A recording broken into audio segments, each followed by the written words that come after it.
Can you say hard hats, folks? Hard hats, lunch pail, steel toe boots. Anything short of a championship this year is a failure. Look at this boomer right here.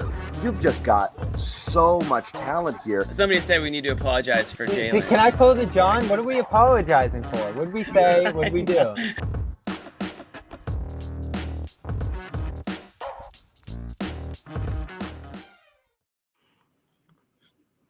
There's a lot to apologize for tonight, Jimmy. Not us. Yeah. The team needs to apologize for taking the court. The team needs to apologize to us and to Bobby. Yep.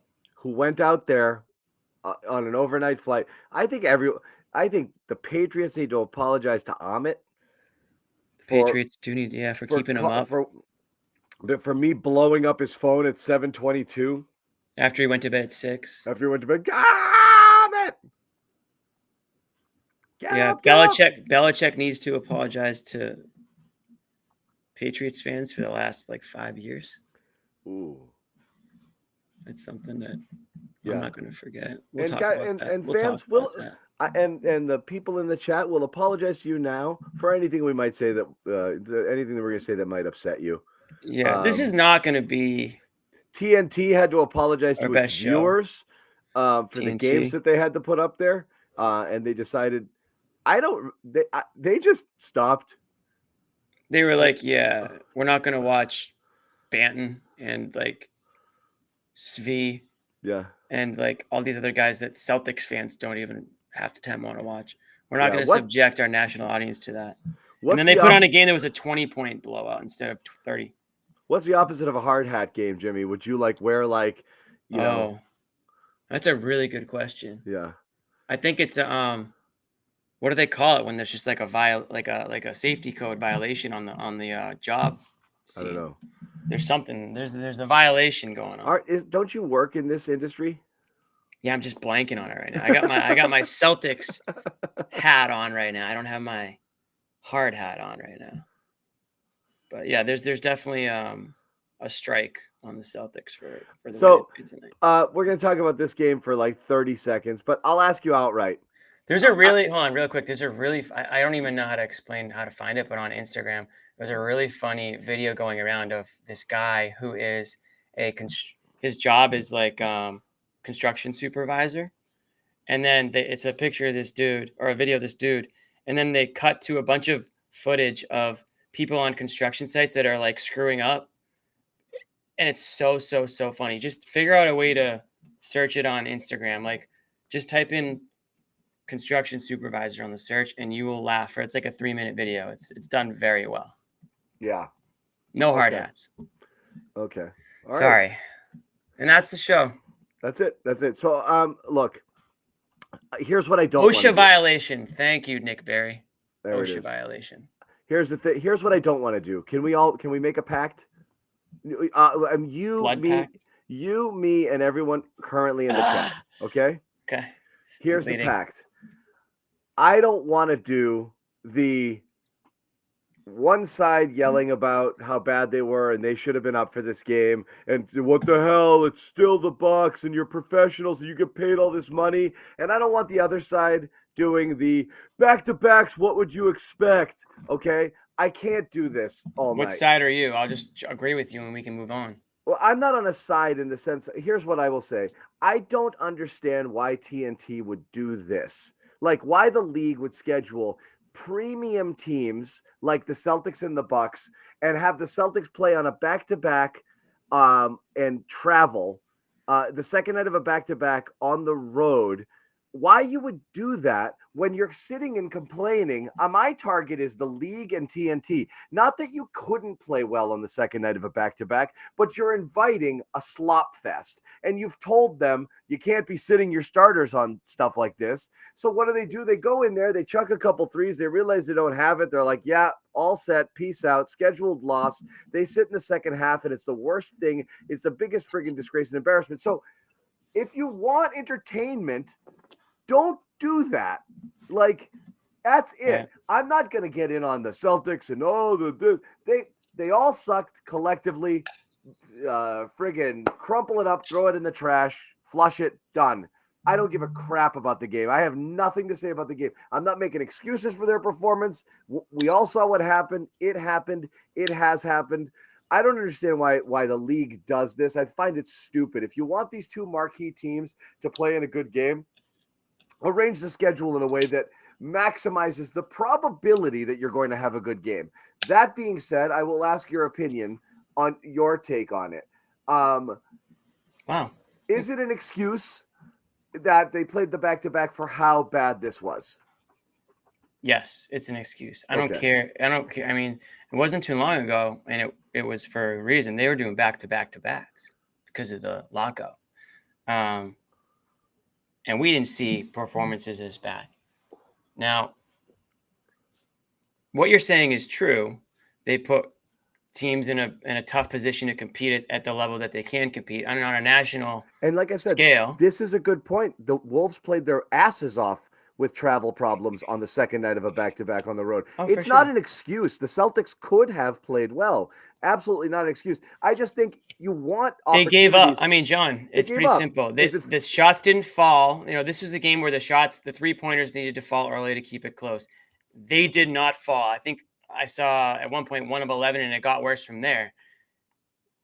It was one of those games where there was no fight. It was the total opposite of what we saw in the second half or the fourth quarter of last night's game. I think the Celtics team, again, took this one off. And you're either okay with it or you're not. And in the grand scheme of things, it might not mean a whole lot. It's 1 of 82, and we know that if you go balls to the walls for the regular season and put yourself in a top seed, if that's what you sell out for, and you flop in the playoffs, then it was all for nothing. So in one sense, okay, they're not going to completely drain themselves, and the NBA did F them maybe in some capacity. It's not an excuse. It's just dumb. We want entertainment. I want to be entertained. Well, there's two different sides of the argument. So I just want to maximize the likelihood of entertainment. There's no excuse. The Celtics played like chumps. It's embarrassing. They gave up. I mean, their coach embarrassed bailed themselves them on national television. The broadcast bailed on the freaking game. I don't think I've seen that before. So yes, the Celtics embarrassed themselves tonight. They were embarrassed, and honestly, they're going to have to eat it. I can't tell if what Joe did was more embarrassing or less embarrassing by just starting the bench to start the game. To start the second half. I mean, the starters were playing so poorly where if Joe wanted to, he could have just hung them out to dry a little bit longer out there.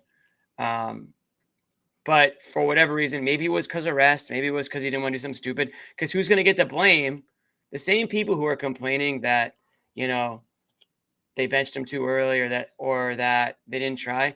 The same people would be saying, how could Joe be so stupid to keep Tatum in the game with, down 30 with 4 minutes left in the third quarter and on the second night of a back-to-back? What's up? Who took Gelso's phone and is doing this right now? Oh yeah, this isn't real, Nick. That's not real, Nick. That's not real, Nick. Doppelganger. That's not real, Nick. No, so I mean, I can see it from multiple, I can see different perspectives, but this is an embarrassing loss as far as I'm concerned. Yeah, they punked themselves. They looked stupid. The Bucks came out with something to prove. The Celtics came out like, let's see if the threes fall, and if they do, I'll decide to try later. And they got they got punked. They looked stupid. They looked really bad on national TV. I mean, and Joe's gonna be like, I'm not mad at all, and it'll be a shoulder shrug game, and fans will get annoyed, and some rightfully so. They looked stupid. I hope they I hope they eat it a little bit. Like, that was embarrassing. It's an embarrassing loss. I think a lot of people thought that they could easily lose this game, and the Bucks were favorites going into this game. The Bucks were 2.5-point favorites, and what that means to me is, okay, the Celtics lose this game. We're not going to sit here and panic about it for 45 minutes. But when you lose the way you did, it's just, I mean, again, you don't want to. It's 1 of 82, and you're not going to sit here and cry for an hour about it, although we might.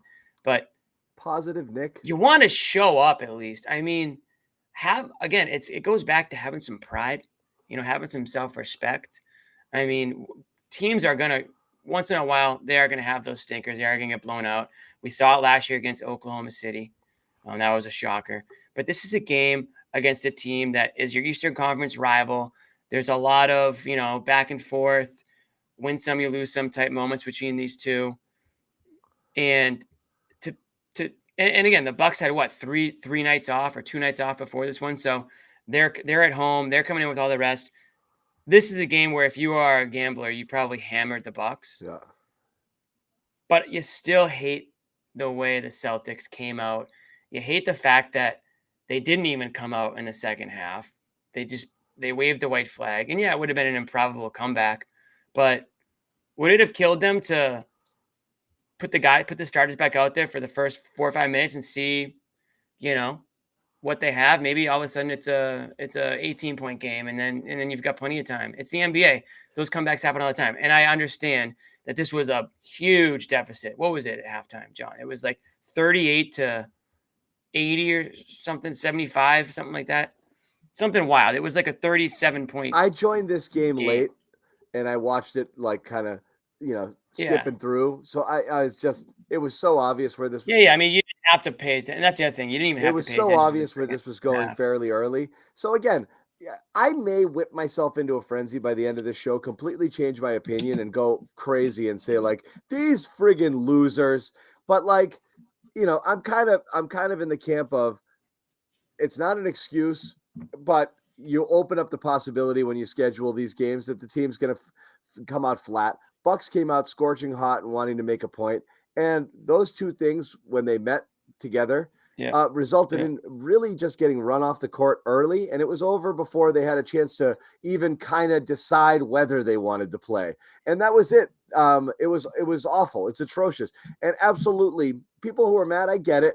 But like, we know both sides of it. There's going to be a faction of people who are furious and think, just show up and play. You're friggin' professionals. This is the schedule. Deal with it. You're not the only team that plays back-to-backs, second night of back-to-backs, yada, yada, yada.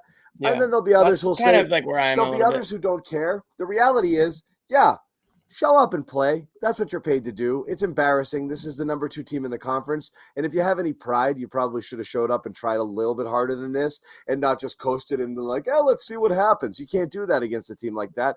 But also, who friggin' cares? I don't believe that this win has any bearing on what's going to happen down the road. I know some people will be like, I don't know. They do this stuff in the playoffs. They do. But I think this collective group has earned enough this year where they haven't really laid down and they've fought back in games and they haven't had a lot of these sorts of stinkers. So like, I'm okay to excuse it, though I really wish they had come out and played different. And I think every bit of shame and embarrassment that they might feel off of this is deserved. And I hope it lingers for a little bit. I don't think they will for some reason. I'm not getting the vibe that they care. They might not. They might be like, whatever. It happened.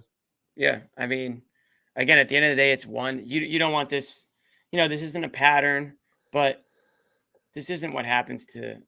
I don't even want to go there. But it's just not. How do you say? It's not becoming of a championship team. I agree with Judah. This is one thing that I think home fans do, not Celtics fans. The home fans do, Jimmy.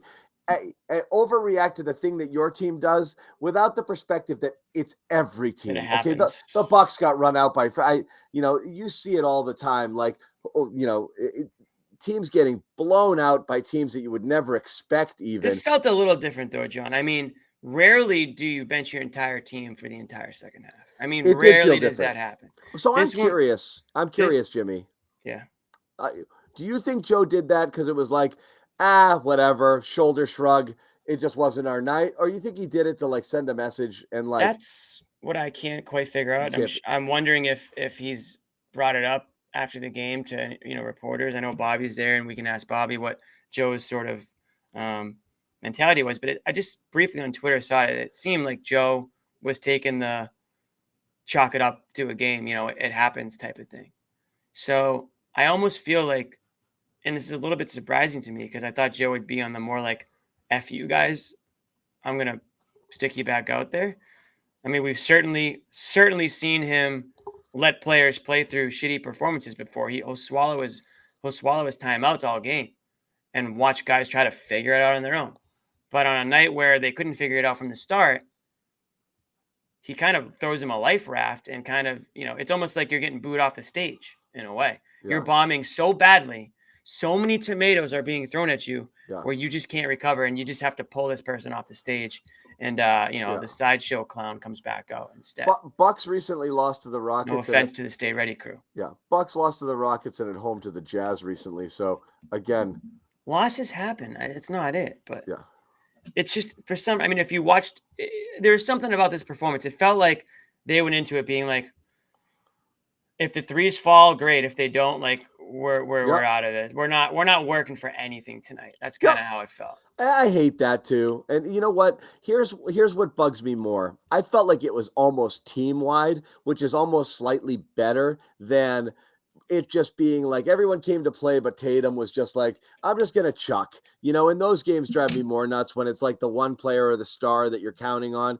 In this game, I don't remember a single thing Tatum did. Like, I don't even, it was collectively just, chuck it. Brown was just chucking. Everybody was just chucking. Holiday, another, like, what's the opposite of a revenge game? Because Holiday's now got 2 of them under his belt with Milwaukee.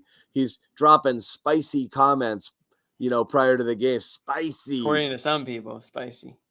He just said, I get it. He was in a better place. He just said it so fast I didn't even pick up on it. But he's trying to take teeny jabs at the Bucks. He's going out and playing like ass. We got some Missoula quotes that Ahmed sent us from Bobby. Bobby's on the scene over there in Milwaukee. Missoula, we just didn't have it tonight. You can actually use it as opportunities, perspective when you take a deep breath.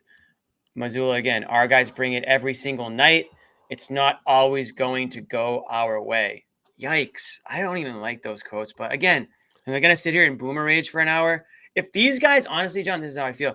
They don't give a shit. I'm not going to sit here and give a shit. That's what he says. Here's the thing.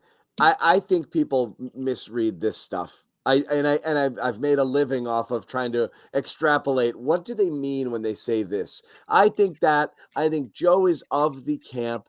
I'm not calling out my players publicly, but he might undress them in the film room off of this, or he may just flush it. Barely any film. He may actually, or he might say, we're never looking at that again, and then you just move on. Yeah. I mean, I don't even know how you can look at it unless you really just want to say you're a piece of shit. But after bad performances, not like this one, I would imagine he gets his pound of flesh, in practice and in the film room. This is one of those where he's probably just going to flush the whole thing. I don't know how else this is a good film on what not to do. If that's what here's what happens when you don't. Here's what happens when you don't do what we kind of tell you guys to do, and here are the results. If it was against a trash team, I would even be less mad about it. It's against a team that you're probably going to see in the playoffs. I mean, you're the 1 and they're the 2, or vice versa. Theoretically, you're supposed to meet at some point. So I just don't like giving the opposing team that much, chest puffing. You know what I mean? I mean, they're flexing all over you. Brook Lopez is hitting threes. Giannis is dunking on you, and he's giving you the scowl. I mean, I like, it's just, who likes that? Who, outside of Milwaukee, I mean, if you're a Celtics fan, you don't want to see that stuff. Yeah. So I get it. You can't bring it every night. It's not always going to go your way. Yada, yada, yada. All the things. I get it. Oh, there's lessons to be learned in losses. I get it. I'm not an idiot. I understand all that. That being said, it's better if you don't get blown out with 6 minutes to go in the second quarter and then bench all your starters because, I don't know, either they're that bad or you just want to rest them and you're just chalking it up to that.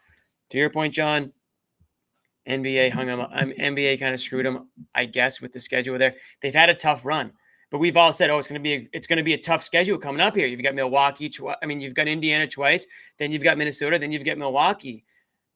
That doesn't mean take a game off. That means you got a hard effing schedule.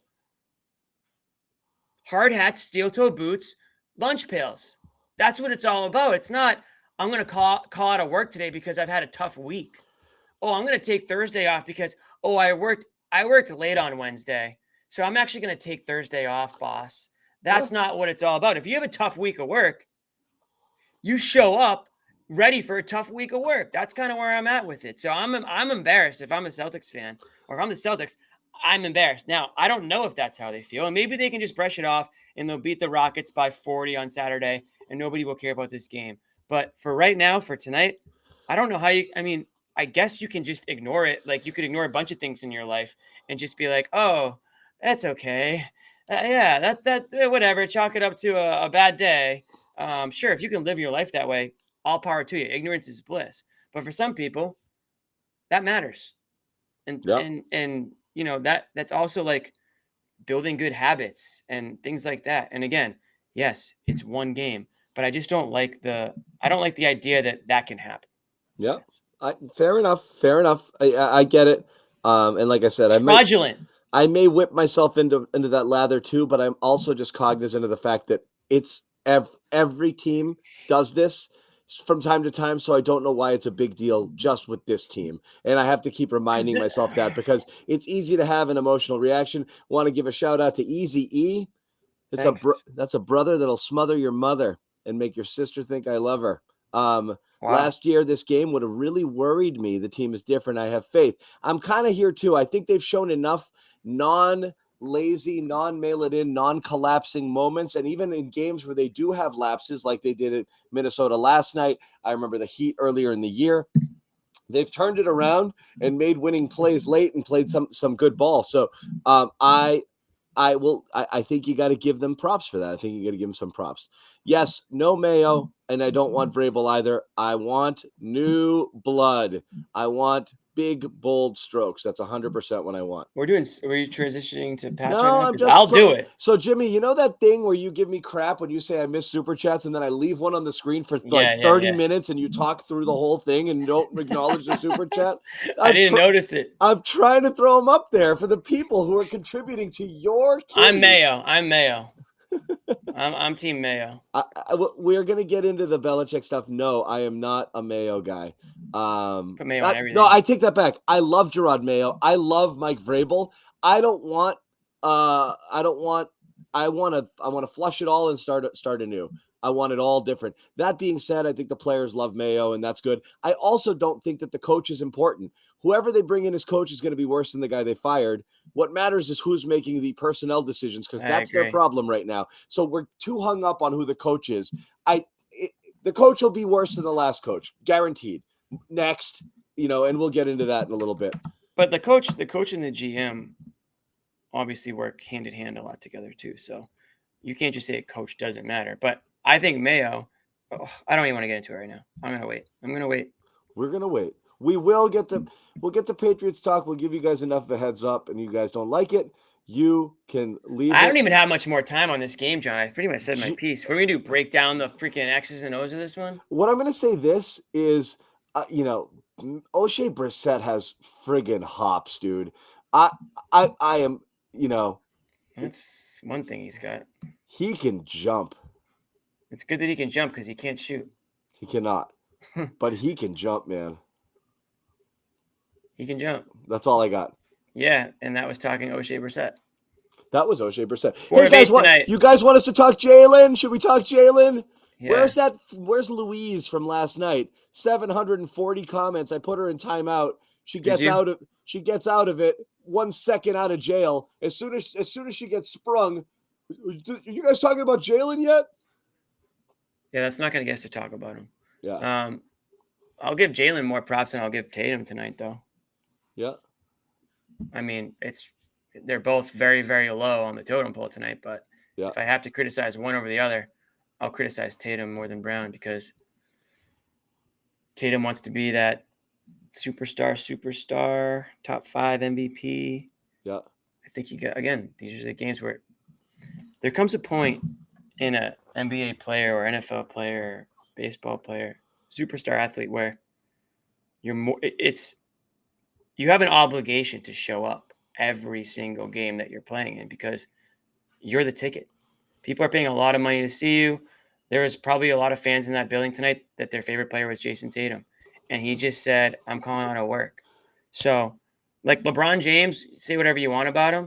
He gets it. He knows that it's more than just playing, basketball. It's like an obligation.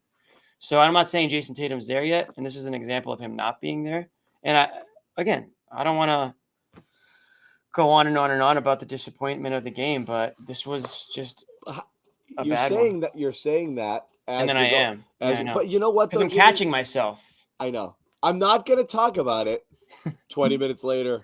Well, no, I mean, I think when you're a superstar player, you got to put together a better performance than you did tonight. I mean, it wasn't just like he didn't have it. It was just like he just literally didn't show up tonight. So, Yeah. like, that to me is the unacceptable part. Everyone's going to have a bad shooting night or an off night. Jalen lover right here. There she is. Louise came at me last night. Not going to lie, Louise, I kind of I didn't move the conversation to Jalen because of you. Love that. Spite. Nah, it was more How about this? It was more playful than anything. It wasn't that. Talk about Thanasis. Thanasi. This is a game. This is Thanasis' type of game, man. I mean, say what you want about Thanasis, but he brings it out there every time he plays. Yeah. He brings it all right. I mean, he brings everything wrong. I can't believe he's still in the league, but he brings it. That guy can barely walk. Like, he's one of the goofiest dudes I've ever seen. He's a goofball. He's actually kind of a clown, to be honest. He legit.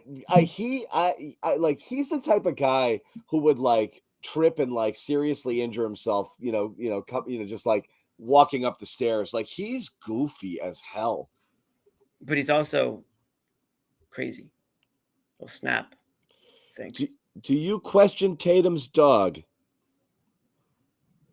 What kind of dogs he got? I always question Tatum's dog. We talking corgi? We talking retriever? What do we got? I'm a pug man. You're a pug man? I love pugs. You just outed yourself, my friend. It's weird, right? That's really weird. I love their little tragic faces. I have a couple aunts when they look at you, breeded pugs, and so I've been around pugs all my life. I gotta say, I'm kind of done with pugs. It's the smell. It's the breathing. It's that thing. Yeah. It's the constant snorting. I'm a corgi guy, personally. Yeah. Happiest dogs. I'm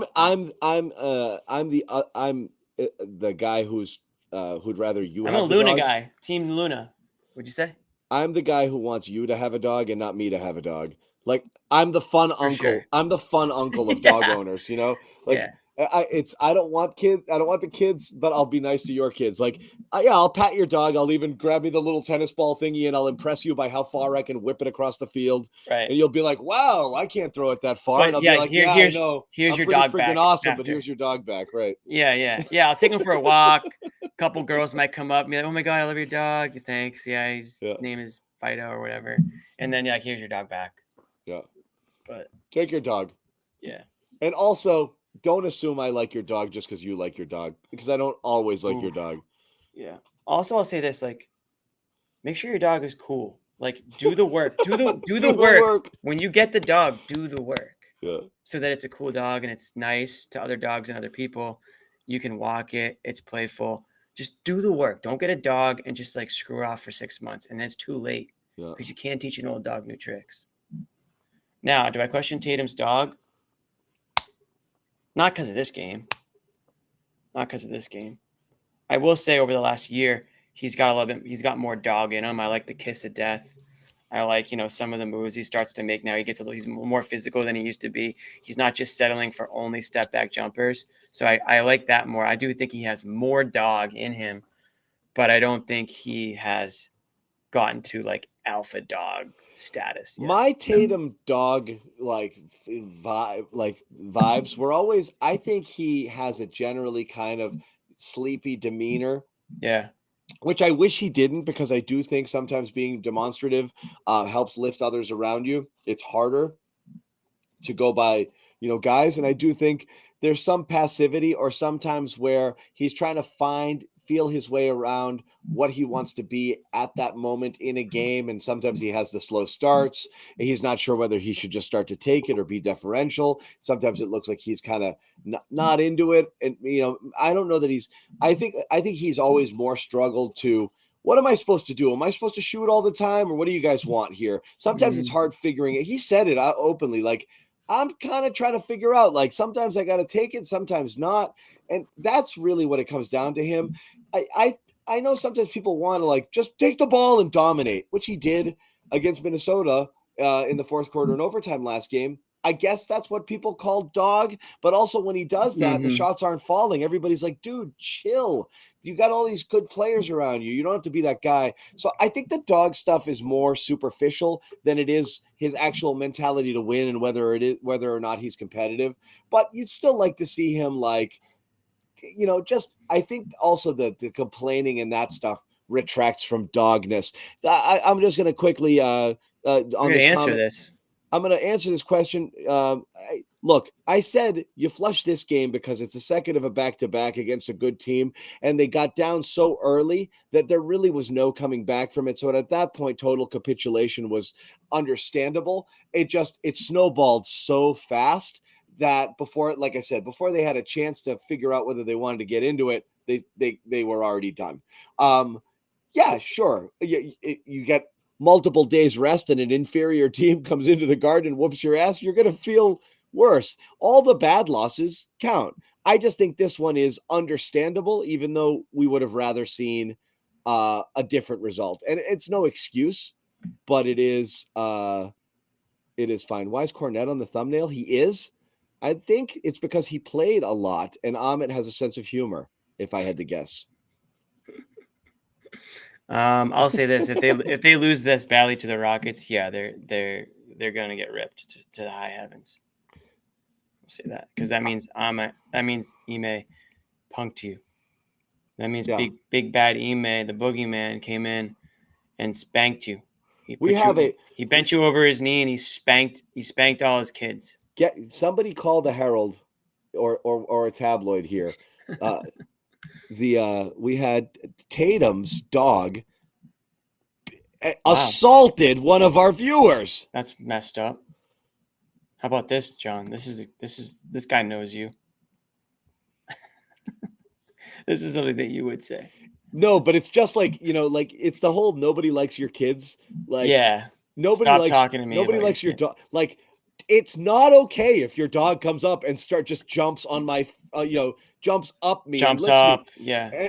And again, it's, and the owner's like, it's fine, he's friendly. I don't give a crap. I'm friendly. Like, you don't want me jumping up on you either. Like, why do you think I want this? People are so dumb about that.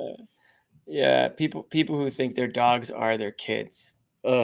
That's tough too. Honest opinion, if Jason Tatum shelling out that contract money here, if this were a home game, would they have tried? I'm not going to act like the undefeated thing isn't in their minds. Maybe, sure.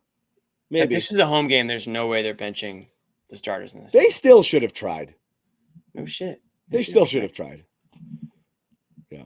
I'm not talking about it anymore. I've already said way too much. I know everybody hates pugs. I can't explain it. Leave me alone. What about they're inbred, they shed, they're snorty, they have short lifespans. They're not great. They're not great dogs. They're a little too energetic and hyper, but they're cute as hell and they're lovable and they're loyal. And I've always had an affinity They're loyal. for them. Just leave you act me like alone. Dogs aren't loyal. Like Dogs every freaking dog's loyal, man. Dogs are just want sluts. food. Yeah. Dogs are sluts. Like, dogs like everybody. If like the owner left and a stranger came in 3 days, the dog would be like, you're awesome. You're just like the other guy. Like, they don't care. They're not loyal to you. I'd like to not believe that. They just want the attention. John confirmed cat guy, apparently. I am a cat guy. You got to work to get a cat to like you. Totally. But a cat might go its entire life and not like you. You might just fail in the end. I've seen that. I did have a great cat. John's like, I've lived that. No, I had a great cat. Great cat. I actually would like cats, but I am unfortunately allergic to cats. I found that out the hard way. Rescued a cat. Literally rescued it. Not like went to the store and got one. I rescued a cat like from being it was just an abandoned cat. Yeah.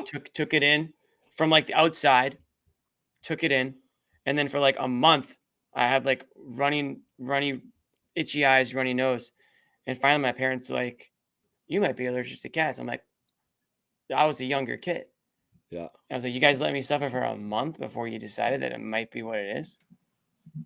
But yeah, I found out the hard way. So unfortunately, I also itchy eyes, man. Nothing worse. My first cat, we took in a stray in college. It was it was somebody's house cat. that I moved houses or just friggin' tenants changed. The cat was still there, and the cat just kind of was like, I guess I live with you guys now. And he just came over, and we named him Tito. And then we found Nice. out we found out on the last day of college when there was like senior stuff and people were playing. Actually, G Love was playing. Nice. I like G Love. He Like was playing when you were in college? in the backyard of somebody's house because he knew the people there. We were just hanging with G Love, and the owners 2 houses down saw our cat, and they're like, "It's Boris," and we're like, "Who the fuck is Boris?" And they're like, "It's this cat. He was our cat like a year ago." It's our cat, man. And I think they had adopted him from whoever else lost. He was just changing owners year to year. He's just chilling. He's just the college cat. Yeah, he's a college cat. But yeah, we're hanging with G Love, and we found Tito / Boris's real owner, and that's what happened. Love that. Boris. That's a hell of a name. I named my cat Spooky because he was a black cat. Yeah. There you go. You know, lucky you do. I definitely like him. I miss Tito. So here's the thing. If they were arrested, they would have won. Calm down. Don't tell me to calm down. I am calm. Hate when people say that. Calm down. The worst thing you could say to someone is relax. Totally, especially girls. Yeah, relax.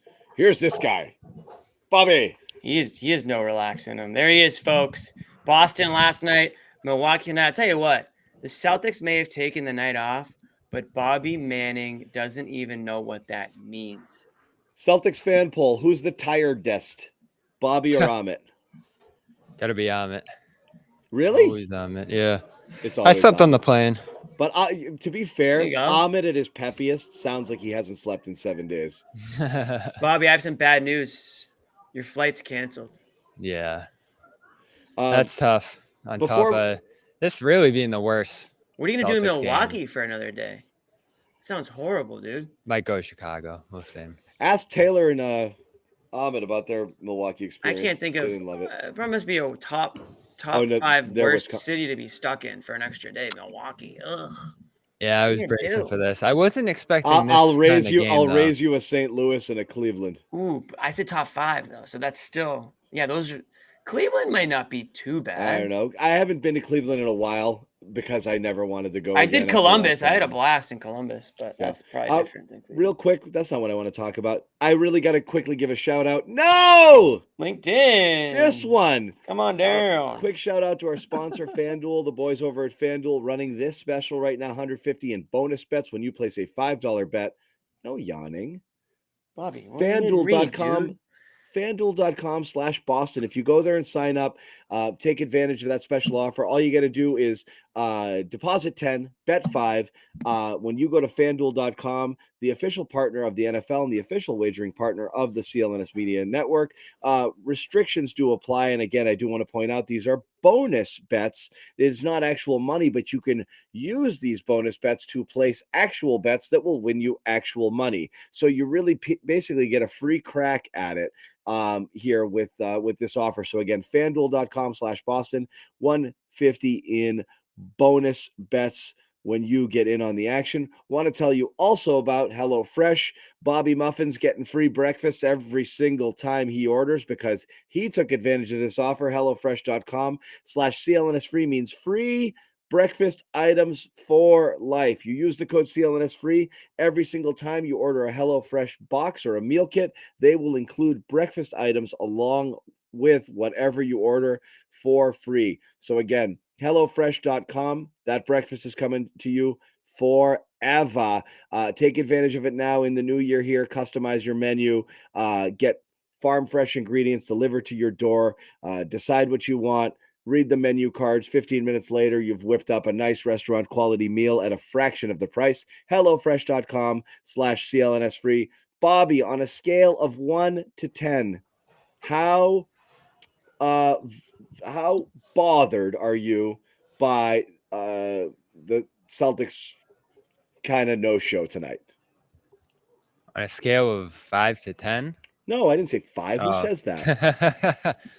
Yeah, I don't know how to feel about this one. Wait. I think you lean to. Where are you on this?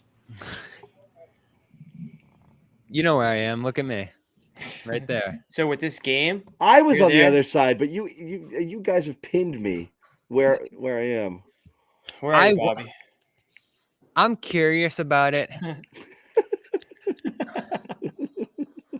That's a good one too. I love that one. Here's the deal. Look at me with my haircut. Here's the deal. Teams Josue. Josue is like, what the F did you just say? teams play back-to-backs. Teams occasionally play 5 games in 7 days. This typically doesn't happen.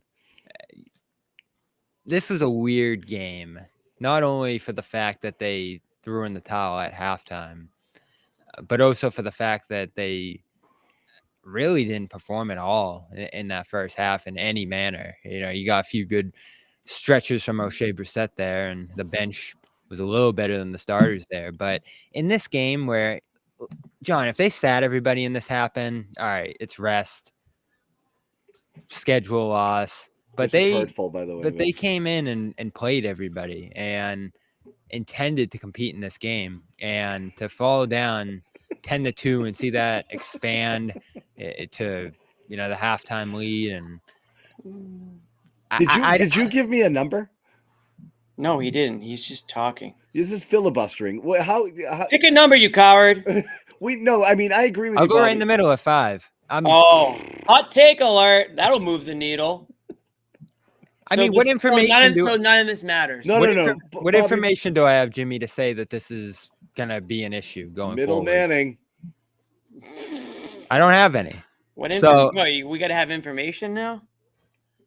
All season. If I needed information, I wouldn't say shit for All season, 45 this minutes team- every show. All season, this team earned the benefit of the doubt in terms of what they've done to this point, their consistency, their competitiveness. So I can't go off one game. Everybody gets blown out like this a couple times a year. Bobby, right? I'm with you, buddy. That's kind of where I was. I think they still embarrassed themselves, and I think they should have shown up, but I'm also not concerned. When you intend to show I'm up, not you need to concerned show up. either. I think it's two different questions. I don't think people are concerned because they lost the game. I think it's just embarrassing and discouraging the way that they showed up or didn't show up tonight. Like, it's still a game. It's still on the schedule. And Bobby, one of the things I said was, like, we talk about, they have a really tough schedule coming up. They've got two against Indiana. They've got Minnesota. They've got Milwaukee. That doesn't mean just take one of those games off. That means you have a hard schedule coming up. What I don't get is what I'll say is this. You traveled everybody. You knew you were sitting Al. You sent your starters, and they went there to Milwaukee. You intended to compete. And the starters just got out there and were like, nah. So, if you decided, we'll mix and match, we'll give the bench guys, the stay ready crew some reps. We're doing this. We're going to try them, Jalen's going to eat it tonight and he's going to carry the load along with this. Or, you know what? I'll rest Jalen because Jason sat the other night, and we'll do that. And we'll go half our starters. And, if we're in it, great. And if not, we'll peel it back. That's fine. But you sent everybody, which I think is a little odd. That almost, did they have a team meeting beforehand? And we're like, we're not trying, right? Hey, Everyone's guys, like, no. Yeah. Little nod, little winking and nod to everybody. Definitely not. Yeah. Feels that way.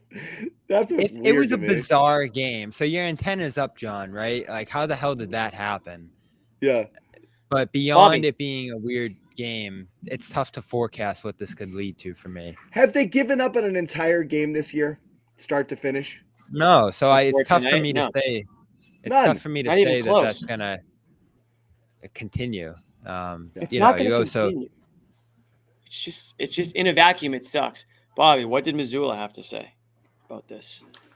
So Joe is adamant that it was an aberration. This stuff happens, and you assess everything, and you say, "Is this an off night?" And that's what he came to. Yeah, he said he was adamant that they competed, they intended to win in this game.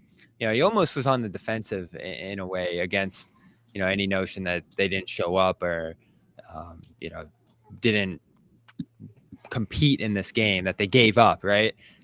In terms of why he sat the starters, he gave a vague answer. What was that? He said he had to do what was best for the team. Which is fair. Did they get good shots, though? I don't think so, especially No, Jalen does early. Joe believe they did? I think he thought they played well. Like they intended What? to. Wait, repeat that. They didn't even play Bobby. How could they have played well? Right. I that's why I come away from this very confused by his response to this game. He But was these guys- adamant that they came in and competed and intended to, battle here, but that didn't play out on the court clearly. You know what I mean? Like it was just a no-show for some reason or another. Maybe it's as simple as fatigue, but we've watched a lot of games, John, on this show, and we've seen this team play back-to-backs. This team historically plays well in back-to-back. Yes, Even that's while what I sitting mean. Horford. I So think this is this different. I Maybe think it's the this was caliber a of the opponent. Maybe it was the fact that the Bucks were off since Monday. perfect storm. Bucks off. Bucks came out wanting to send a message. Bucks were red hot. Giannis was fierce, and Bucks have been playing like crap though. they were, but they came out tonight. They were and firing, and they were just kept going. firing, and they never let up. And like I said, before the Celtics knew They they were smell in a blood. before the Celtics knew they were in a fight, they'd been knocked down 3 times in the first round. And it was over. They smelled Yeah. a weak opponent, and they just killed them. I believe if the Celtics had only gone down like 12 in the first or, and then hung in there and it was like 14, 15, 16, they would have found themselves and made something of it. I just think it got away so fast that it was done. And that was it. It's Yeah. done. It's done. Flush it. They did it. Okay. I'm on to the next one. On to the next one. Anything else on this game, Bobby, that sticks with you at all? I have one. How about your boy Cornette? He only logged 9 minutes and he sucked. Yeah, I mean, We should talk about it. We should at least Can we mention- also talk about he might be the most likable Celtic that they've had.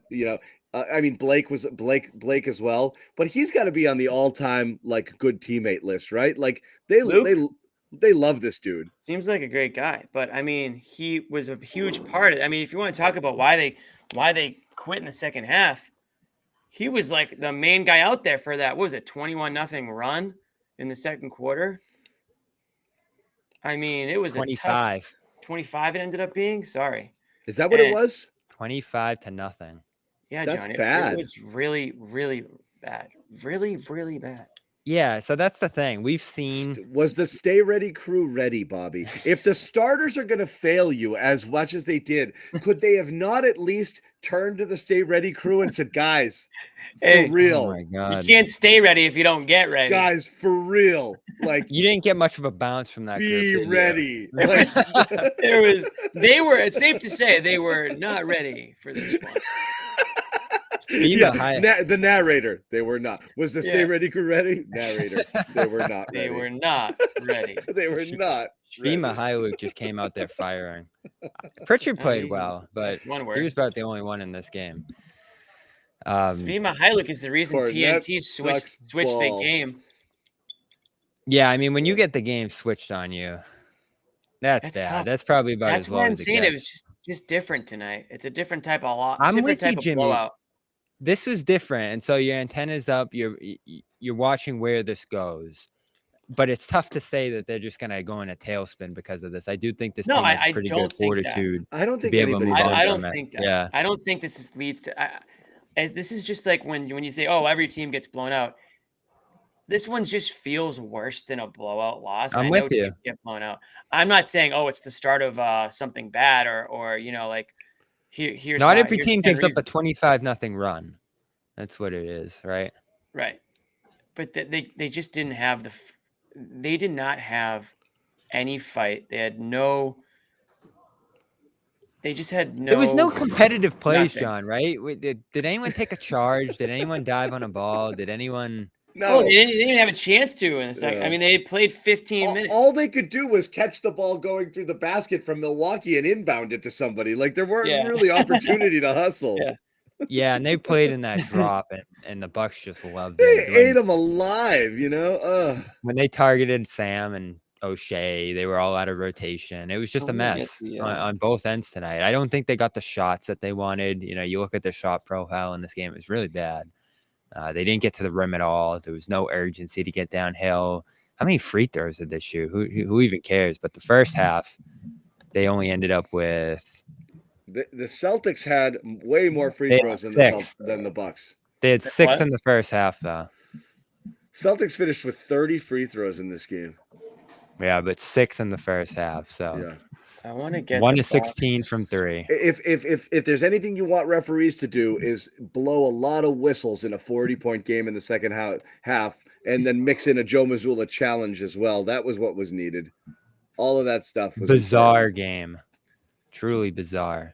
Bizarre. So we'll It was- see. How did it's the obvious- player? We talked about Joe Bobby. How did the players react? Like shrug, it happens, or was there a little bit of shame?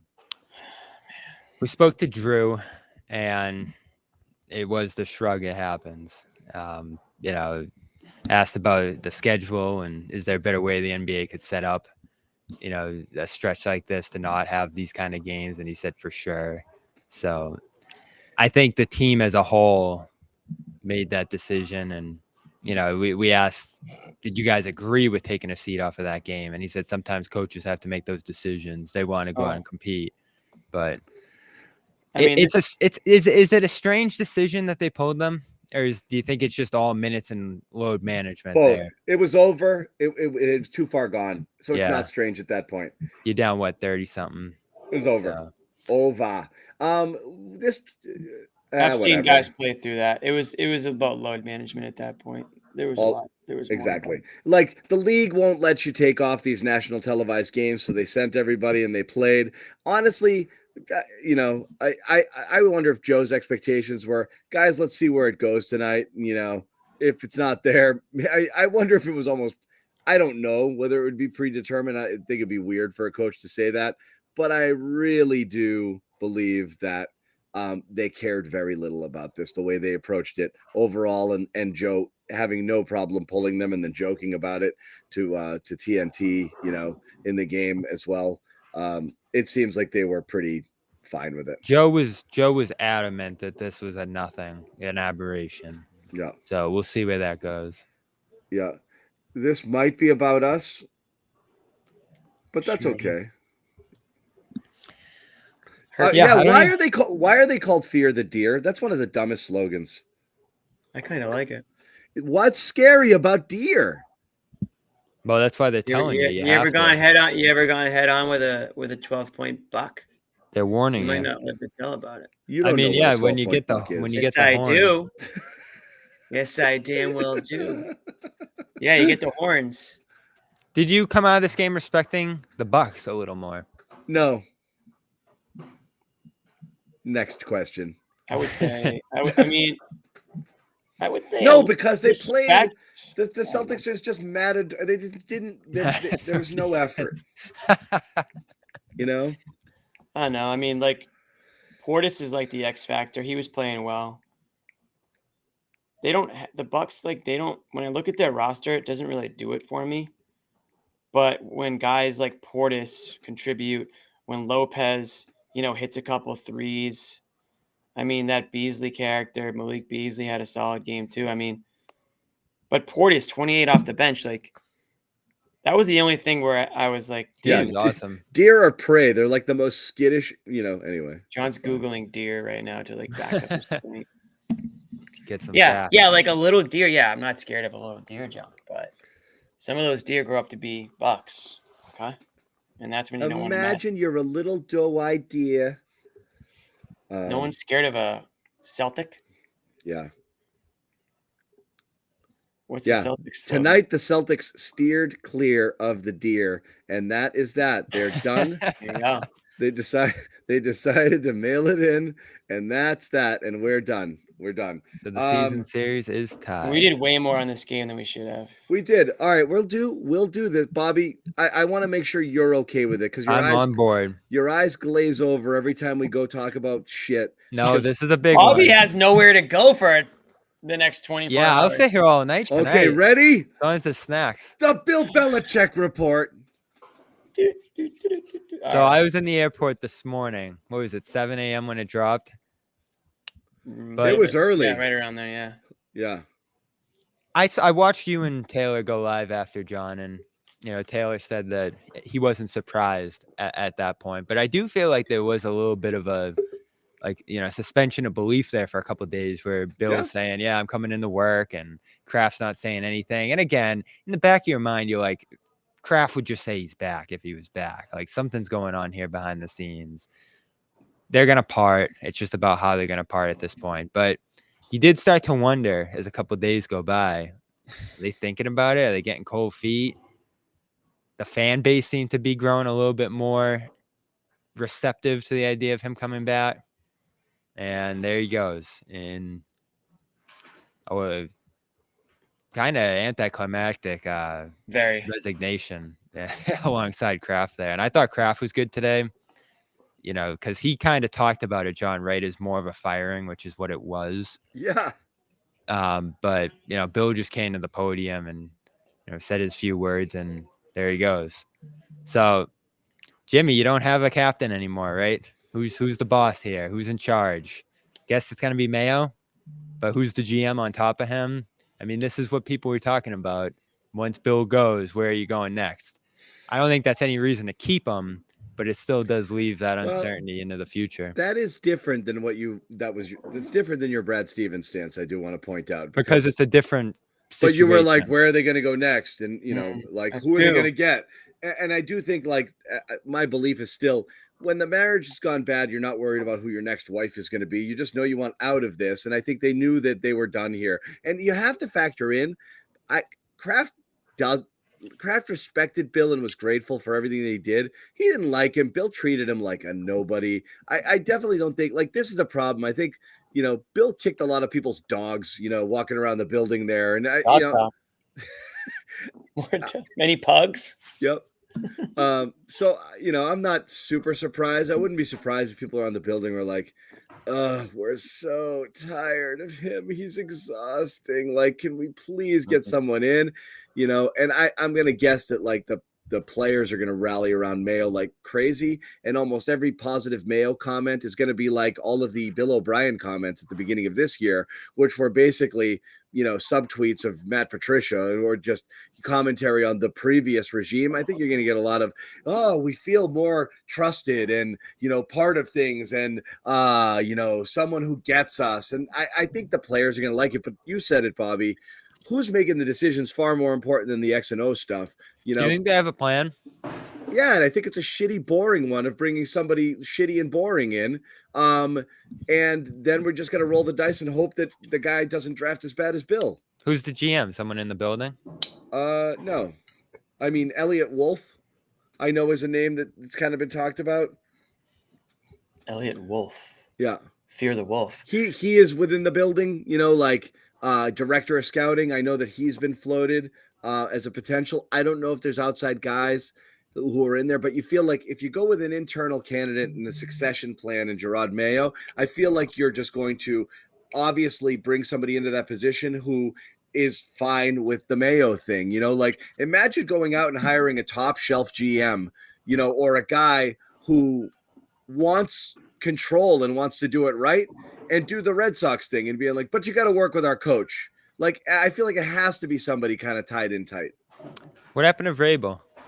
I don't know if he was ever really an option. The way it was described with Mayo today was, and a lot of the reporting is gone, is that they already filed this paperwork with the league last year.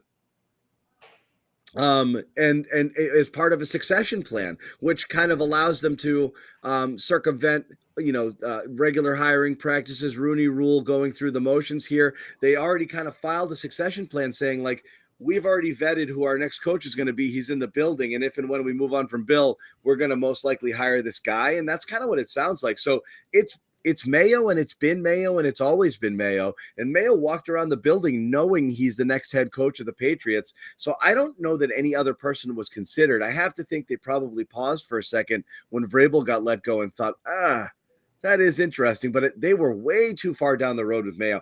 I said this on a couple of shows. I think they screwed this one up bad because Mayo was supposed to come in. It's not that Mayo wouldn't have been a good successor to Bill, assuming everything didn't go rotten. The idea was that Mayo would follow up Bill when he broke Shula's record and was finally done, and he was going to stop coaching, and he would leave, and they would just give it to this guy who's been learning under the greatest of all time. But it went to crap, and now you're like, oh my God, I gotta hire this guy now because I've already kind of told him I want to, even if you did want a fresh start and realized everything. So they were I think they locked themselves into this decision last year, which is why it sounds like it's not even a conversation.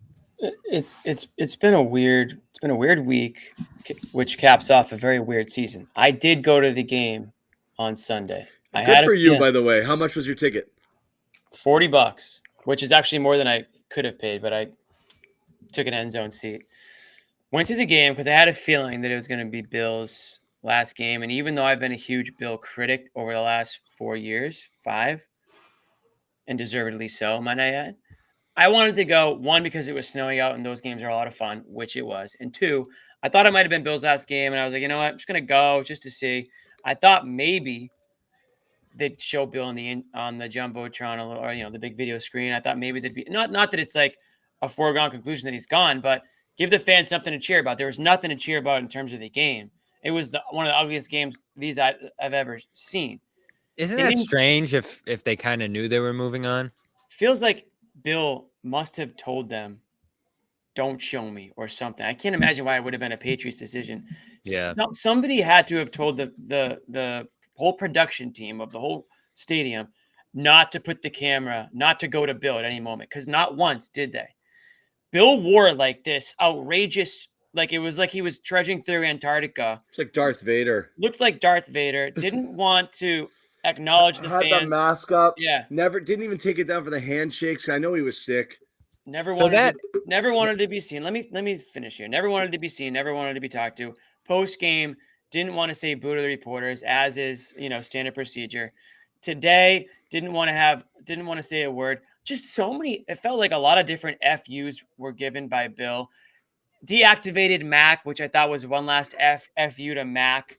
Not having Mac on the active roster, on the game day roster, and activating some absolute no-name quarterback that I couldn't even tell you what his name is. Guy probably won't ever take a snap in the NFL. When clearly Mac is obviously a better quarterback than whoever that guy is. Not saying much, but let's be honest. I thought that was another FU. A lot of weird things happened. I had come around on the idea that Bill could still coach because we know he can still coach. We've coached the defense up greatly, but he sabotaged the offense this year. And in doing so, maybe on purpose, maybe more so than he thought, John. And in doing so, self-sabotaged himself because he actually ended up being worse than even he could save. We know he can still coach, but he cannot find or pick or draft or sign talent. There's countless examples of this that we could sit here for another 3 hours and make. We won't. The idea that Bill was going to give up GM duties, and again, give up the idea that he was, the chef and putting in all the ingredients and still coach was just a pie in the sky idea because ultimately Bill was not going to allow that to happen. He was not going to do that and make it seem like he was, demoted, right? He was not going to allow somebody to come in and make the personnel. Yeah, that was never going to happen. And him just coach, because if that was the case, he would have just been way too arrogant about it. And he would have made it a point to almost like show why this guy sucked. You signed this guy, you drafted this guy, and he sucks, and here's why. And I'm just, and then all year would have been like little subtle shots at how he's just coaching. He's doing whatever he can to coach. So it couldn't have worked. And now, ultimately, they made the decision where if he couldn't do it all, he was going to leave. And I think if you just go back to the last handful of years here of him with the power to do both, he can't do it anymore. So he'll go to some other team, and maybe he will get a GM role there as well.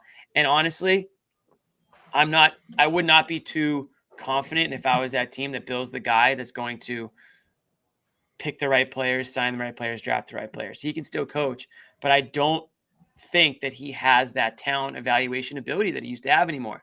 And I don't think the guys that he had around him do either. That was the other problem. If you wanted to start new and you were going to you're going to draft a young quarterback, who's teaching this guy how to be a quarterback? Is it Bill, who hasn't been able to do it in a number of years, hasn't brought in anybody even remotely close that's been able to get through to this offense of these quarterbacks. So I think, again, and the word that I always come back to is it's bittersweet. And I'm a guy that, and everybody here is a guy that, grew up watching this team be the best, grew up watching Bill and Tom, the best tandem that ever was. And it's hard to admit or come to grips with the fact that it's completely over. And there's a chance that we might not ever even sniff a Super Bowl again. It's hard to come to terms with that. So it's like compartmentalizing the good old days with the idea that change had to happen at this point. I think It that's just the had right. to. I think that's honestly the only look. There's some people out there who are still kind of like, now they should have kept him, and I'm sure everyone's entitled to that opinion. But I think you're holding on to, like you do with players, past performance and this and that. And look, this happened with Brad. Geez, how long did people hang on to that one? And there was no history there either. And there was no history. Like Belichick's a much harder one to let go of. But I think the correct take is exactly what you said there, Jimmy. Wow. No, but I mean, I think that's look, I don't want to tell people how to feel, but I think that's the most reasonable one, is that he's the greatest ever, and you want to be able to salute that and acknowledge it and recognize still that change had to happen. And I think holding on to it was more fear of the unknown, and you're so used to this, and it was a great security blanket, and it gave you such a huge edge over the competition for so long. Knowing that you don't have it anymore is a little bit scary, and maybe those residual feelings are the reason why people don't want it. Real quick, I wanted to play this.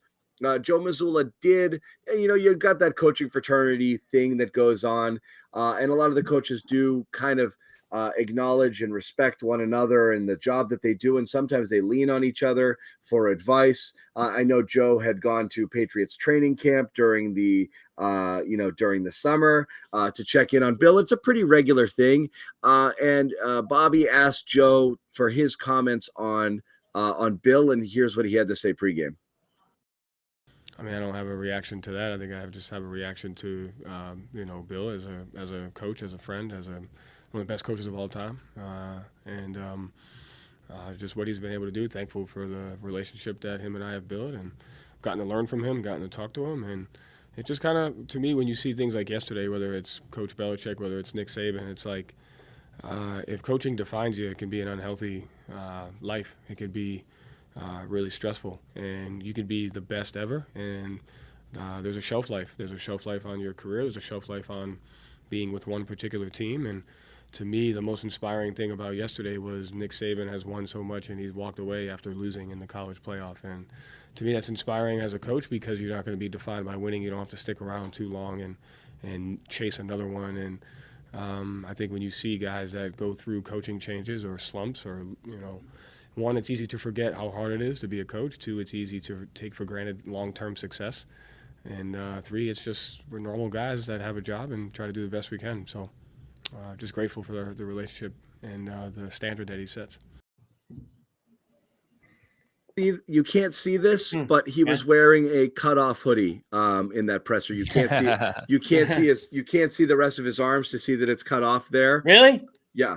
But he did wear a cutoff hoodie. He was wearing a cutoff hoodie, which is cool. Show of respect. It's a show of respect. And so like I said, you can't see it. The frame's a little tight there, but that's what he was wearing prior to the game. And obviously a shout out. You wish you could have had a happy ending here, certainly, and at least more opportunity to celebrate him, but he wasn't going to let it happen. Exactly. And you know what, Bobby? That day will probably come, right? I mean, when he goes into the Patriots Hall of Fame someday and all that stuff, and the NFL Hall of Fame, he will get his time to shine, just like Brady did. And that kind of brings me back to my point that I've been hammering for a while. For a lot of people, they're finally ready to admit that Bill has lost his fastball. 5 seasons ago, even longer than that, he was losing his fastball. When he made Brady the lame duck quarterback, that was when, in my opinion, Bill had lost his mind, because he had put a shit roster around Brady. They had one of the worst you want to talk about Vrabel? that Tennessee team that wasn't even any good at all beat they essentially ended the dynasty in the playoffs. They knocked Tom out of the pick six to end basically Tom's Patriots career. Yep. Guess how many playoff games the Titans won after that, John? 1. So everyone wants to honk Vrabel's horn. I don't get it. I think Vrabel's been a pretty mediocre at best, borderline bad coach. I mean, the Titans haven't won anything ever, really. He's got I don't think he's had great talent. He has a leader of men sort of thing. But again, I don't think he's a realistic candidate, so I don't think it really matters. Let me just finish. I don't want to go off on that tangent, Yeah. but that just happened to pop into my mind. Yeah. Listen, Vrabel, the player, was great, and yeah, leader of men and all that stuff, but I don't know if he's got the brains to be a head coach. He might be a great DC and all that. He might be a good guy to have around a team. I just don't know if he's got head coach capabilities. But that being said, when Bill put that roster around Tom and refused to extend Tom for the very, very, very low price of 2 years, $25 million a year, that's when I said, what the hell is going on here with Bill? He's got a shit team, shit roster. He's getting rid of his quarterback, and he has no plan B to back up Brady at this point. And that's when the wheels fell off. A lot of people did not want to accept that. They said, in Bill we trust, when they kicked Brady out the door. And a lot of people say, oh, Brady chose to leave. Brady didn't choose to leave. Brady was forced out the door. And he was basically told, here's the door, go. We're going to frame it like you're leaving. And Brady, being the guy he was, didn't go out kicking and screaming. Instead, he went and won a Super Bowl. No, he went crying to Robert Kraft's house and told him he was leaving. Like, it was, I mean, he didn't have a choice at that point, John. I'm not knocking him. Bill legitimately broke Brady's heart, like, of course. And the worst part is, aside from the fact that it's Tom Brady and you pretty much everyone owes their life to him, especially Bill, it wasn't like a Brett Favre, Aaron Rodgers situation. There was no successor. They literally signed Cam freaking Newton. There was no plan. So again, I think that's when we started to see Bill's arrogance really get to a point where it was actually starting to hurt the team. And at that point, I was kind of out on Bill and out on the direction that the Patriots are going for a number of years. It took some fans a little bit longer to get there. But at this year, and at the conclusion of this year, again, when the Jets are in the end zone doing snow angels, that was like the poetic ending to this era. Because how did it start? Right. With the Patriots doing snow angels in the end zone after Vinatieri's field goal against the Raiders in the playoffs. So when I saw that happening, and again, I was there, I couldn't help but note the parallels. It was so sad in a sense, but it was just so like, enough is enough. Enough people need to understand what's going on here, and we need to stop this madness because we are torpedoing into a black hole. Honestly, the Brady's a singular thing, and it's the biggest thing. But I think all of the other that was the first thing to me. I know, but I think the rest of it was the bigger issue of just kind of not evolving and being stuck in his ways. What made Bill great is ultimately what ended up being his undoing. He did things his way, and his way was different and innovative and ahead of the curve until it became the same thing, and and everybody else had moved on, and he was still kind of doing it the Bill way. And I'd say the game is passing him by. It's not the game, because he's still a brilliant strategist. He understands football tactics. But part of it is more than that. A couple things happened. He got old, and old people don't want to deal with as much bullshit. And the thing that was the most damning thing that I ever heard out of Bill's mouth was when he did that thing with Saban, that show, that special, and he said, at this stage of my career, I really just want to coach the guys I want to coach. And I was like, what the does that mean? Like, you want to try to make it work? No, dude, this is a talent-based game. You need big, fast, strong dudes, and if they can't, then you mold them into what you want. You don't go get a bunch of Jordan Richardsons and be like, this guy's smart, he'll figure it out. Like, too many. So this is where it's gonna get better with Mayo. That you don't have the ego factor to this degree. and you have a much better relationship factor there, which is important with younger guys and, Yes, prospects I'm that with you're going to Bobby. be bringing in. So you might lose a little bit with the football acumen, Red but you were Sox. losing much more with the ego that was getting in the way with Bill clearly there. I mean, Yeah. just look at the dumb decisions they made off what had to have just been ego, like Myers and, the other situations they've had where they've just felt like they could get by. It's And baffling, couldn't. Bobby. It's baffling. And A lot I of mean, it the was baffling. quarterback thing alone is. I mean, Well, the coaching thing last year was probably. Well, John, you made a good point in our group chat, and I don't know if you want to repeat it, but just about how different ways Bill has said, screw you guys, and going into the OC situation. Oh yeah, like I said, That alone, you got an extra chance because you're Bill off that, but anyone else would have been fired over that. Bill made him hire O'Brien, and like Kraft I said, made them hire. Kraft made Bill hire O'Brien and elevate Mayo and basically anoint Mayo's successor. And what did Bill do in response? He gave Sherrod no additional power or responsibility. He still had him answering to his kid, essentially. And then no title. He's walking around the building as the freaking linebackers coach after the owner said Sherrod is a super important, integral, basically the next coach of our team. And Bill's like, that's cool. Stay with the linebackers. And then he brings in O'Brien, and he doesn't draft a single a single offensive player until a bunch of crap guards in the 4th round. Doesn't let him bring in his assistants, and basically is like, you and Mac figure it out. Doesn't hire anybody, gets rid of Mac's favorite receiver, and it was borderline on sabotage. And what was going on with the offensive line? I know you, Jimmy. I heard you say no tackles, nothing. But Trent no, Brown even will the tell you all coaching. about it. Even the coaching situation, there was like a player and one of the assistants just coming up with new stuff on the fly, according to the Herald article there. The Herald article that said that there was just so much upheaval in that whole.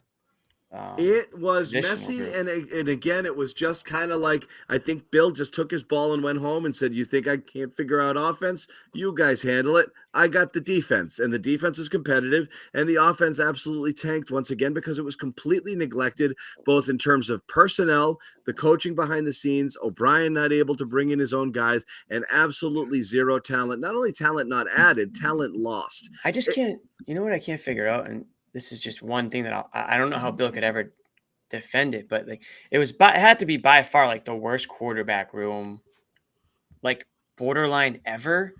I mean, there was no attention paid to it. There wasn't one capable quarterback in that whole entire room. And then, Bobby, what do we see the Browns go out and do? They go out and sign Joe Flacco off the street, and that's a team with a really good defense. Granted, they do have a great offensive, a couple great offensive weapons that the Patriots don't have.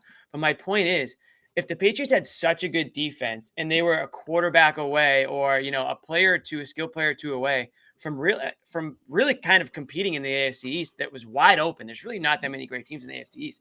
How could Bill be so clueless and inept to put that quarterback room together? How do you not bring in, again, this is another probably FU to Mac Jones. How do you not bring in a guy that Mac Jones can learn from? If clearly Mac Jones doesn't have a firm grasp on this starting They just role, had guys coming in and out. Exactly. I mean, Mac, how many times did Mac get pulled this year? Like 6? And they never. And again, you can say what you want about Zappy, and he's a good story, and he made a couple of nice plays, but Zappy is not a starting quarterback in the NFL either. He's not a top 32 quarterback in the league. You could have gone out and spent a little extra maybe on a legitimate backup quarterback if you weren't sold on Mac. But it goes back to what John says. Was Bill just more set on just middle finger to Kraft and middle finger to everybody who said he needed to bring in this coach and he needed to elevate this coach? And I just can't. That's why I'm so out on Bill, is because I'm like, I don't know if this guy is with us or against us at this point. He's so reckless in what he's done, where I honestly don't know. So many ulterior motives. You just couldn't have that anymore. It was weird. I do think that the relationship was strained as well, because I don't think he, the reports where he didn't necessarily treat Kraft with a lot of respect. So I think it was actually to Jonathan too, I imagine. Oh my goodness! He said one word to the Jonathan guy. has friggin' Bill Belichick dolls at home that he just rams pins and knives into. So no Oh doubt my about it. God. I got to say, I'm glad you guys got a bite at this apple. I've been talking about this too much and I'm gassed. So I got to wrap up the Bill talk as well. And it's back-to-back Celtics nights. Yeah, I needed to just get it off my chest. If you guys have nothing else, I am going to retire from this show. Are you guys good? Yep. All right, Let's get guys. outta here. Thank you guys Somehow. for doing that. Bobby's gonna get on with this day. Ime is in town. Bobby's got to figure out if he can get home tomorrow. It's You not might be again. covering the Ime day, John. Oh no, I'm gone, baby. I'm not here on Saturday, so you got to. Bobby, you better start working flights, my friend. Yep. Okay, like, this is planes, trains, and automobiles. Yeah. Get your way home. To Home Alone, was it Home Alone 1 where the woman can't get home and she just jumps in the back of a van with the traveling band? There's got to be a couple bands heading this way from the Midwest to Boston, Bobby. I'm probably Hop gonna in go the to back. Chicago. Little road trip. You got time. Yes. Chicago, I told you, Chicago's not going to get you out of that airport. What do we That's all got? I Snow? got. What do we got? Snow, wind. What's it calling for tomorrow? Yeah, 10 inches and wind. Wow. All right, Bobby, you got 48 hours, buddy. We'll see you when we see you. See you Saturday. Everyone who joined us, thank you guys for hanging out. We do appreciate it. We will see you guys over the weekend. Ime back in town. We'll see what that reaction is. One coach leaves, an old one comes back. Jimmy's going to extend the show. So, go ahead. One thing, and I need both of your opinions on this. Ime comes back Saturday. Cheers or booze? What do you think he gets, and what would you do? Cheers. I'll start with you, Bobby. Cheers on both. John? I think it's a coach. I think it'll be so it's not the same as like a player in terms of reaction. I don't believe, right or wrong, there's that much animosity towards Ime for that. I think people kind of just accepted that it was a thing that happened and it was in the judgment of the Celtics without the benefit of all the information. I don't think people have. Some people do for sure. I don't think across the board there's going to be a strong visceral negative reaction to Ime because, as we said, is they never really, kind of really got it. They're like, okay, I guess something happened. It wasn't good and had to move on. And that was what they did. So I don't believe the fans are going to be like, F this guy. I think there's as many people, and again, right or wrong, who are annoyed with the Celtics and how they handled it as they are not annoyed, but kind of wish the Celtics didn't do that. So again, I'm not really sure how it's going to go down. I'm booing. I don't believe they will boo. Jimmy's been adamant about this. I'm the type of fan where I will boo your ass because at the end of the day, and maybe it worked out fine for the Celtics, and they're in a great place now, and you're not like jealous of Ime coaching the Rockets, but at the end of the day, he effed you. He effed you last year. He put you in a bad position. He might be one of the reasons why you didn't win a championship last year, even though you can blame another number of other reasons. I think he betrayed. I think if you're a fan, you can kind of think of it like he betrayed you a little bit. Whether or not you think he deserved getting fired, he obviously did something that to the only people that it really mattered to was enough to be removed from the organization. And if that's the case, then if you're a Celtics fan, you boo his ass on Saturday. You make him feel uncomfortable. You say mean, keep it in line, but you should say things because Ime, at the end of the day, selfishly did whatever the hell he wanted and put himself before the team. And if people you're the don't head have coach, information, which is the challenging part. And all at the end of information day, we have, Bobby, is that whatever he did was enough for the Celtics to say you're out. And that happened a week before the freaking preseason started. He put the team in a very bad position last year. They didn't win the championship. And if I'm a Celtics fan and I'm at the game, I'm having a good time, I'm gonna boo the other team, and I'm gonna boo their head coach, especially because he screwed us a couple years ago. And yeah, we're that's a fine fair now. point We don't because need they you were anymore. they were in a really good position coming out of 2022. The guys wanted to play for Ime, Bobby. They didn't, they're fine. I'm sure they're happy to play for Joe Mazzulla now, but you can it was a challenge. You can tell how hurt they were. You can tell how shocked they were, how how hurt they were, how mad they were. Maybe they were mad at Ime. Maybe they were mad at the team. Remember Whatever the case Al at may the end of be. that year saying we had a lot of stuff going on. Exactly. There was a lot going on, and it wasn't the right stuff going on. And so I like that the was a take. huge distraction. I'm team boo Ime.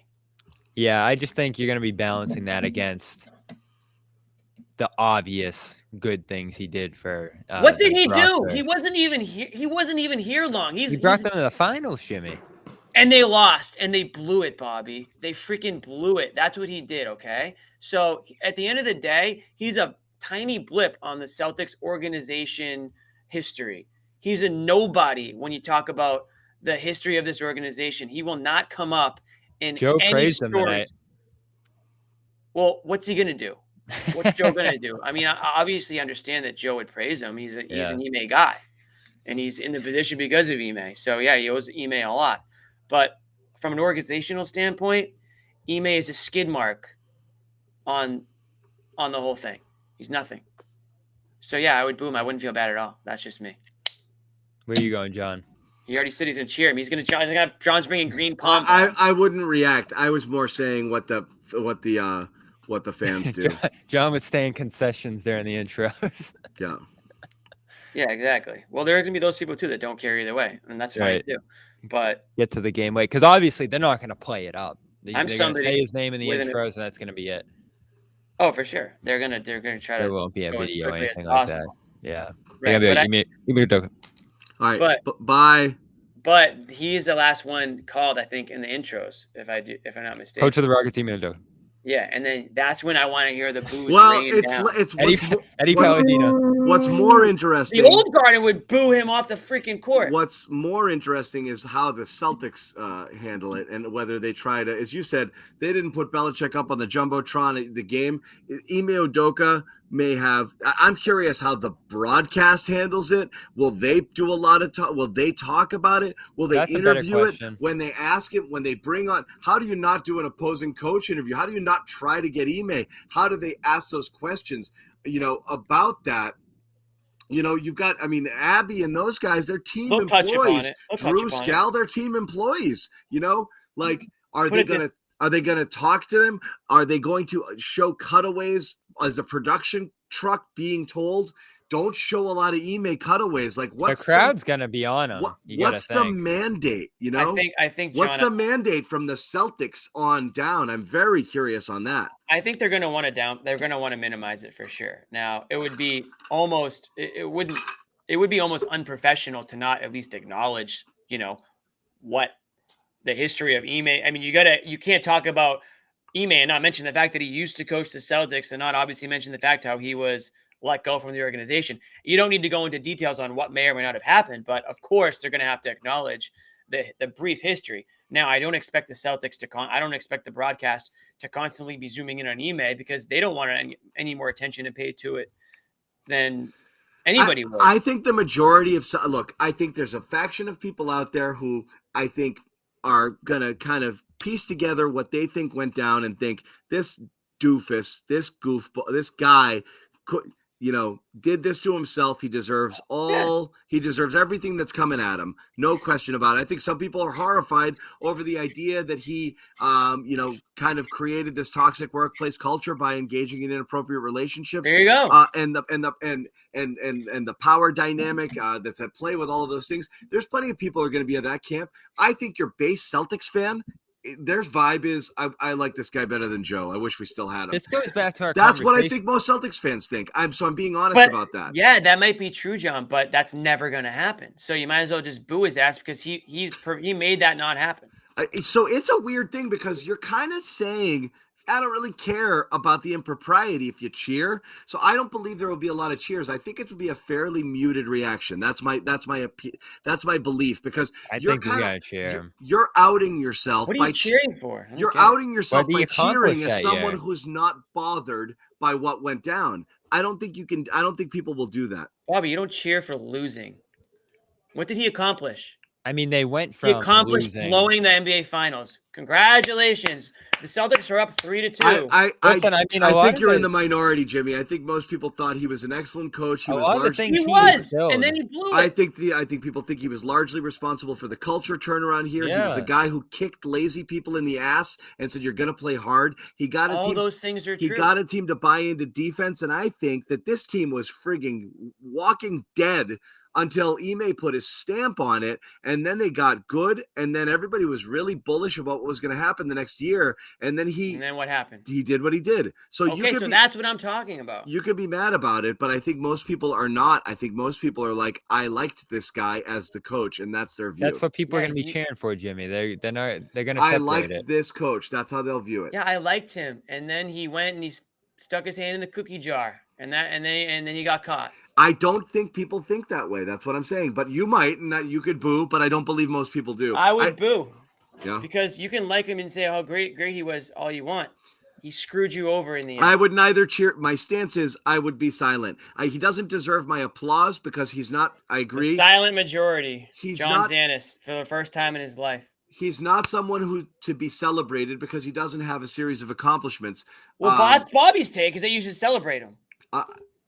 But I'm not gonna sit and I'm gonna boo him either. I would be if I were at the game, I would just kind of sit there, hands folded, and do Listen, nothing. I'm not And saying spend 48 minutes booing him, but when his name gets announced, I think he deserves to Jimmy, be. you didn't even want to go an hour tonight. You will not let me end this stream. My light went out. We gotta go.